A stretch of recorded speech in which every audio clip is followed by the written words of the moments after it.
ও মা কি করছো? এটা দেখি দেখি, দেখাও। ও বাবা, চিলি চিকেন করছো? নিশ্চয়ই তোমার ছেলে আবার বলেছে না কিছু একটা রান্না করে খাও। চলো তোমার হাতের সাথে একটু হেল্প করি। মা ফার্স্টে আগে চিলি চিকেনের মাংসটায় সস, চিলি সস, বাটা নুন দিয়ে সব মেখে রেখেছিল। তারপর পাকোড়া ভাজার আগে কর্নফ্লাওয়ার বা অ্যারারুট, গোলমরিচ গুঁড়ো আর ডিম দিয়ে মেখে ভালো করে তারপর পাকোড়াগুলো ভেজে নিলাম, চিলি চিকেনের পাকোড়াগুলো। তারপর পেঁয়াজটা হালকা করে ভেজে তার মধ্যে কাঁচা লঙ্কা, ক্যাপসিকাম দিয়ে নেড়ে চেড়ে হালকা নরম হয়ে গেলে তার মধ্যে আদা বাটা দিয়ে দিলাম।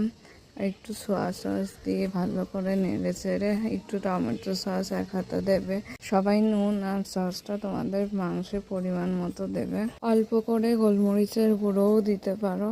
তার মধ্যে জল দিয়ে একটু স্বাদ মতো নুন দিয়ে আর একটু কাশ্মীরি লঙ্কার গুঁড়ো দিয়ে দেবে, তাতে কালারটাও ভালো হয়, স্বাদটাও ভালো হয়। স্বাদ মতো অল্প চিনি দেবে। তারপর ঝোল ফুটে গেলে মাংসগুলো দিয়ে ভালো করে নেড়ে চেড়ে নেবে। নামানোর আগে কর্নফ্লাওয়ার জলে গুলে মাংসের মধ্যে দিয়ে দেবে। তারপর একটু নেড়ে চেড়ে ফুটিয়ে নামিয়ে নেবে। এইভাবে তোমরা অল্প টাইমের মধ্যে চিলি চিকেন তৈরি করে নিতে পারবে।